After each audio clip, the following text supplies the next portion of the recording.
Continuing down the journey of taking on my backlog, I finally got around to playing last year's Another Crab's Treasure, which is again another Souls-like. You play as a cute little crab who's basically, for lack of a better term, he's tearing up the ocean looking for his shell.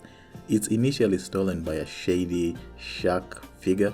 He comes to collect it on behalf of another figure, and then it first starts off like a tax thing. You have to pay your taxes, so you go after the shell, and then it basically spirals from there and becomes about this whole ocean-saving adventure.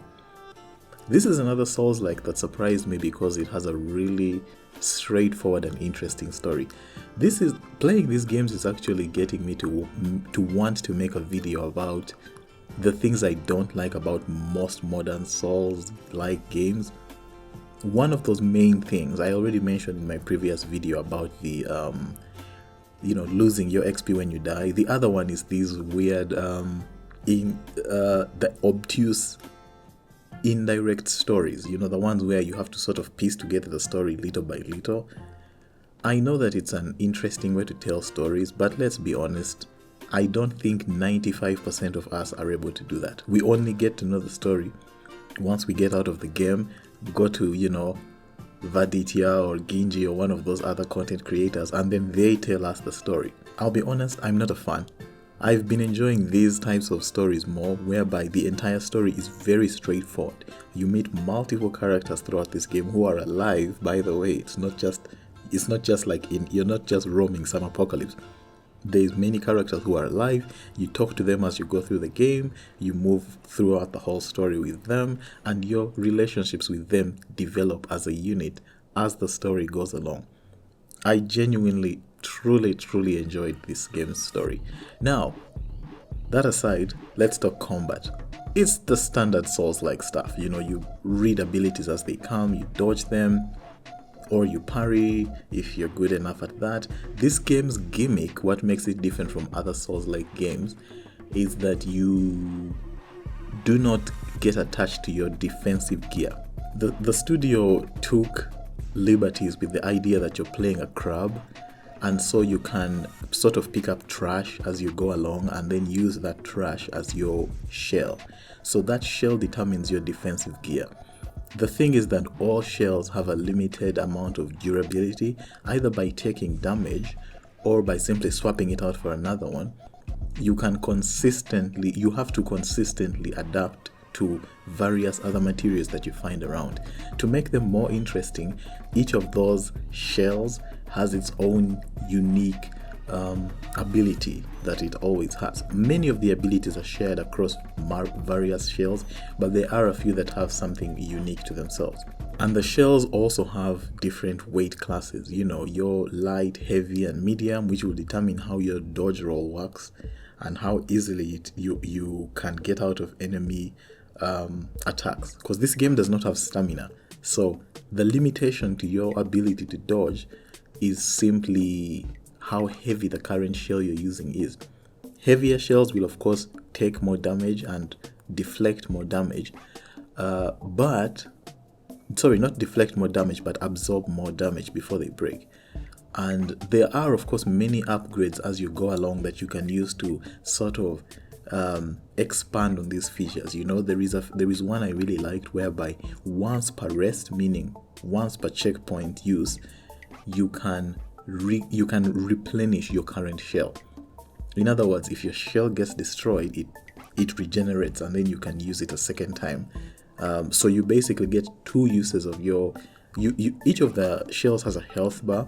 So by regenerating it, you can think of it like you've doubled the amount of shell health that you have, that the enemy has to get through before you have to swap out to a different shell. All boss fights will always have various shells limited around. When I say shells, I just mean various human garbage in terms of the lore. And these items they're full of so much personality, like it's things like leads of super glue, ham, tin, cartons, things like shot glasses, tennis balls. So there is so much personality that the team used in creating the shells that this character uses. In this game, you have just one weapon. You can't change it out, but later on when you upgrade your skills, you can add a shell, either sacrifice the shell you have on your back or just pick up another shell on the ground, and then you can augment your weapon and make it a hammer. It reduces your speed but dramatically augments the amount of damage that you can do. So obviously, as soon as I got that ability, that became my primary way of fighting, and that's basically what I did throughout. This is another game that's made by a small studio, heavy ambitions, and a limited budget. But I will tell you one thing, this game is huge. It's written in a way, I'm talking about the story now, it's written in a way that I feel like they have no right for it to be this good. When you look at it, if you're judging it by like its graphics, you'd be surprised by how good this game gets. But towards the end, I was extremely invested in the story.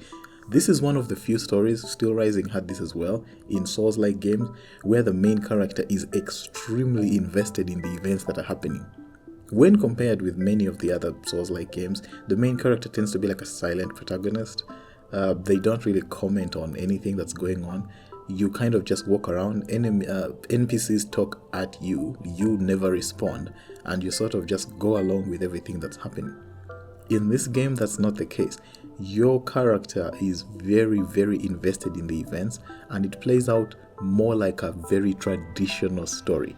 It plays out like a traditional action game story. It just happens that the combat is Souls-like. In fact, if that wasn't the case, this would basically just play out like any traditional 3D platformer. And speaking of platforming, that's the other thing that this game is really good at. You have so many movement options. Because you're underwater, they use the chance to give you this mechanic where you can sort of reduce your fall while moving from one platform to another. And I feel like it really, really helps the game. This is a game that takes advantage of everything within its setting to keep all its mechanics and everything working within its world. It does such a fantastic job. If you get the chance, I heavily encourage you to play another Crab's Treasure. I think this is one of the best Souls-like games that are out there. And of course, it has the accessibility mod that allows you to remove certain things. I did away with losing of my experience points when I die, although there are other insane options.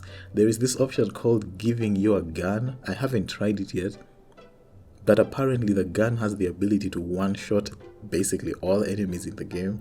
So I guess if you don't actually want to play the game and you just want to experience the story, you can just choose to give your character a gun and basically just roll through the entire game one-shotting everything. I don't know why that option is there, but it's kind of hilarious. I guess they realized that the story in this game is so entertaining that there might be people who want to play the game only for that. And because the Souls-like combat is pretty tough, I guess the gun is one way to get out of having to do that. And I'll be honest, I'll be straightforward, the combat in this game is, for certain enemies, it's brutal. There is no single boss in this game that I killed without getting killed at least one time. But the game still is forgiving. If you die, you're allowed to respawn right outside the enemy boss and try again. If you don't want to, then you can go back to your last checkpoint and do some farming, do some upgrading, and then come back later. But you're always allowed to appear right outside the boss and just give it another shot. I appreciate this kind of stuff. Anything that wastes less of my time, I appreciate. I do not like Souls-like mechanics that are designed to just waste my time. I do not like those, and I like the fact that a lot of modern games are doing away with some of those mechanics. I'm sure some of the diehards would not want them gone because that's how they've always been. Or maybe they have their specific appeals to those players. I'm not one of them. I want to play the combat, I want to enjoy the story. Any of these mechanics that wastes my time, I do not like. Other than that, those are my thoughts on another Crab's Treasure, another great game that I've enjoyed, and I'm glad that over the last few weeks I've really played games that I've really enjoyed, and I hope that the trend continues.